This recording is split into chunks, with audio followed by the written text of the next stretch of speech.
Hello everyone. इस video में हम सी प्लस प्लस के रोल को जानेंगे कि नोड जेएस में सी प्लस प्लस का आखिर क्या रोल है। यूँ कह सकते हैं हम कि अगर हमने सी प्लस प्लस को के रोल को नहीं जाना तो हमने डेफिनेटली नोड जेएस को ही नहीं जाना। ये बहुत ही इंपॉर्टेंट है और क्योंकि ये जो वीडियो है इसके बाद में और भी वीडियोस हम अपलोड करेंगे, क्योंकि ये जानना हमारे लिए बहुत ज़रूरी है कि सी प्लस प्लस आखिर क्या है। क्योंकि हमें नोड जेएस का आर्किटेक्चर समझना है, क्योंकि नोड जेएस कैसे वर्क करता है, उसका फाउंडेशन नोड जेएस की कैसे रखी गई थी, ये जानना हमारे लिए बहुत ज़रूरी है अगर हम एक अच्छा नोड जेएस डेवलपर बनना चाहते हैं। तो स्टार्ट करते हैं। Plus plus plays a critical role in foundation of node JS. तो जैसा कि हम लोग बात कर चुके हैं कि नोड जेएस ने बहुत ही क्रिटिकल रोल निभाया है सी नोड जेएस की फाउंडेशन में। although it may not be directly visible to most Node.js developer who primarily work with JavaScript। हाँ, तो जो जाहिर सी बात है, ये नो जो सी प्लस प्लस है ये कोई डायरेक्ट इंटरेक्शन रहता नहीं है नोड जेएस का डेवलपर का, जो लोग जावास्क्रिप्ट के साथ में वर्क कर रहे होते हैं।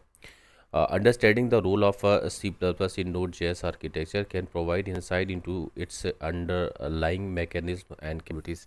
तो Node.js का आर्किटेक्चर जो है हमें उसमें सी प्लस प्लस के रोल को जानना ये हमारे लिए ज़रूरी है, क्योंकि अगर हमने ये जान लिया तो हम ये समझिए उसके अंडरलाइन जो उसका मैकेनिज्म है वो हमें पता चल गया कि वो कितना कैपेबल है, क्या चीज़ें हम कर सकते हैं, क्या चीज़ नहीं कर सकते हैं, ये हमें पता चल जाएगा अगर हमने सी प्लस प्लस में देखते हैं कि क्या क्या चीज़ें हैं सी प्लस प्लस के ज़रिए से हमें जो समझनी है।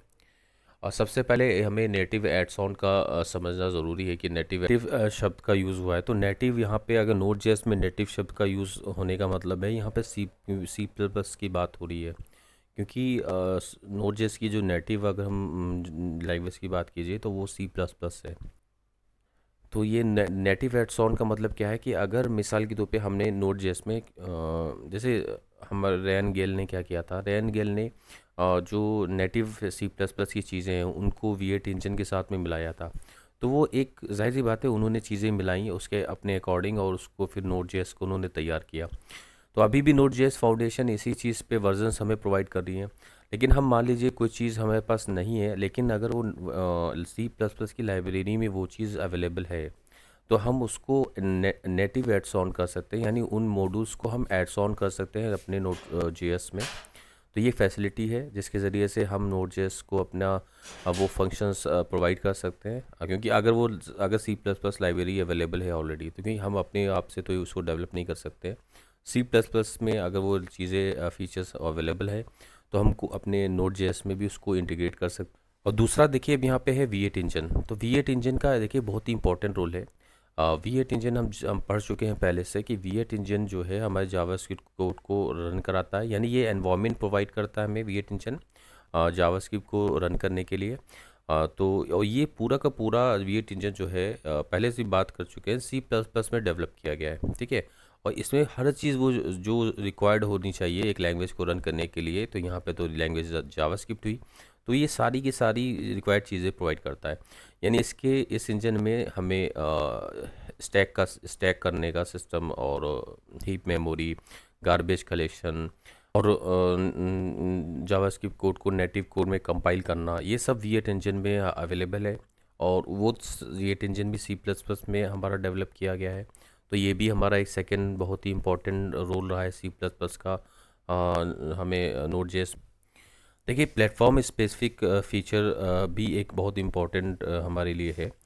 सी प्लस प्लस के ज़रिए से अगर हमें सी प्लस प्लस बहुत अच्छे से आती है तो हम क्या से कर सकते हैं कि प्लेटफॉर्म स्पेसिफिक चीज़ों को भी हम उनकी एपीआई अवेलेबल होती है, हम उनको एक्सेस कर सकते हैं जो डायरेक्टली हम नोड जेएस डेवलपर को अवेलेबल नहीं होती है, यानी जावास्क्रिप्ट के डेवलपर को जो डायरेक्टली अवेलेबल नहीं होती है।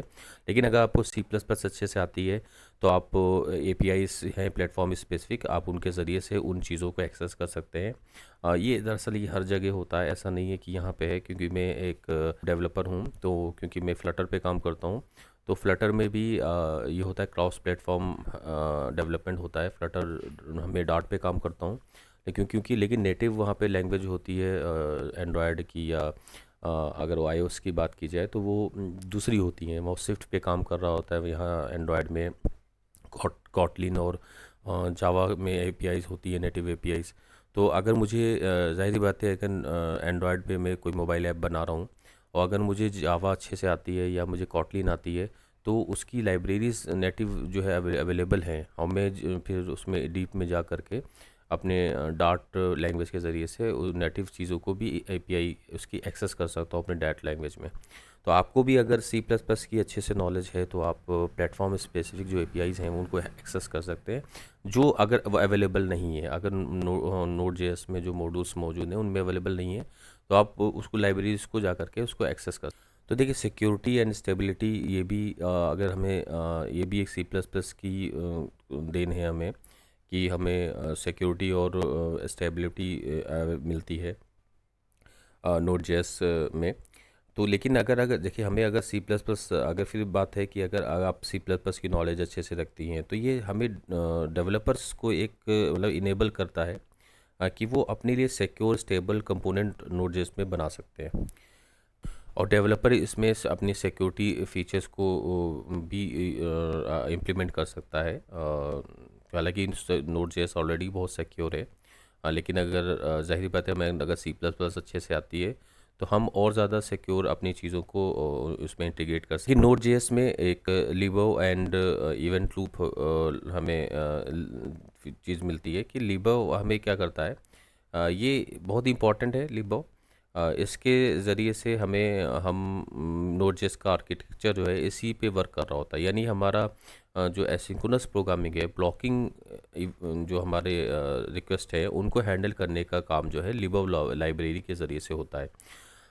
इसको आप आगे चल के, अभी हम हमारे वीडियोस आने वाले हैं उस पे आप बहुत अच्छे से समझेंगे कि ये जो रिक्वेस्ट होती हैं वो दो टाइप की होती हैं, ब्लॉकिंग है, नॉन ब्लॉकिंग। तो नॉन ब्लॉकिंग जो होती हैं वो तो हमारे सिंपल इवेंट्स हैं, और जो ब्लॉकिंग इवेंट होती हैं उनको हम एसिंक्रोनस के ज़रिए से हैंडल करते हैं। तो ये लिबव लाइब्रेरी है और इवेंट लूप है, तो ये हमें जाना ज़रूरी है कि ये भी सी प्लस प्लस में डेवलप की गई हैं। नोड जेएस जो है, देखिए, लिबव लाइब्रेरी ही को यूज़ कर रहा है इंटरनली, कि हमें एसिंक्रोनस टास्क को मैनेज करने के लिए, और जो भी इनपुट आउटपुट ऑपरेशन है उनके लिए, नेटवर्किंग ऑपरेशंस हैं, बहुत कुछ है, वो लिबव लाइब्रेरी के ज़रिए से नोड जेएस अंदर इम्प्लीमेंट कर रहा है, हैंडल कर रहा है चीज़ों को। तो देखिए, सी प्लस प्लस के ज़रिए से हमें एक ये भी चीज़ है कि हम परफॉर्मेंस एंड ऑप्टिमाइजेशन भी हमें करने को मिलता है, और कि हम उसकी परफॉर्मेंस में और ज़्यादा ध्यान दे सकते हैं अगर हमें सी प्लस प्लस से अच्छे से आती है। ये देखिए, ये सारी की सारी चीज़ें इंट्रोडक्शन है, ये इसको आगे डिटेल्स में भी हम अगर आगे जानेंगे। ये बहुत ही इंपॉर्टेंट है कि सी प्लस प्लस को हम रोल को अच्छे से समझ लिया हमने, ये क्या रोल है नोड जेएस के अंदर, और भी डिटेल्स हैं जो अभी नेक्स्ट वीडियोस में हम आएंगी। आज की वीडियो में इतना ही है, और नेक्स्ट वीडियो में मिलते हैं। Thank you.